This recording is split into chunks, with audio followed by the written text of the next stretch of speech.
In this video, we will be revisiting all of the abilities I've made thus far and improving them all. I'm happy with all the improvements made in this video, and I'm excited to share what I've done so far. To start, I wasn't happy with what I did with the Ultra Hand ability, which was the main reason I wanted to do this video in the first place. Starting out, I wanted to make it so that you would actually be able to connect the boulders like you can in the game. This took a long time because of how weird connecting two things like this is.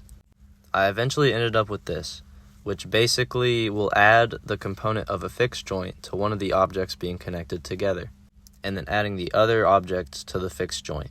Originally, I wanted to keep the fixed joint on the object permanently, but that ended up having weird behavior without having anything connected to it, so I settled with adding the component to the object.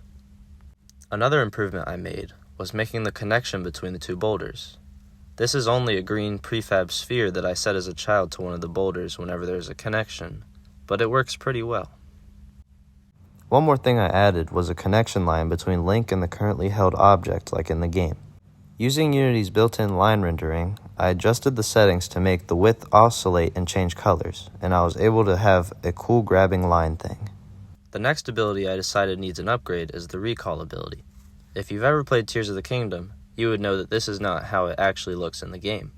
One simple change that sells it is adding a black and white filter when you activate the recall ability. The next upgrade was not actually any of the runes, but it was to the character himself. I was tired of looking at the red guy, so I decided to take a model from online and re-rig it so that it would work with the Unity animations. The final upgrade I worked on is Ascend. As you've probably noticed, the Link that I am using does not have a big sphere on his head that changes colors based off of if he can ascend. I decided to do what they do in the game by putting a circle where you would be ascending up and changing the color based on if it is obstructed or too high up. If you liked the video, like and subscribe because it really helps out my channel. On another note, I'm thinking about this being the final episode of the Tears of the Kingdom series, unless enough of you guys want me to continue it. See you next time.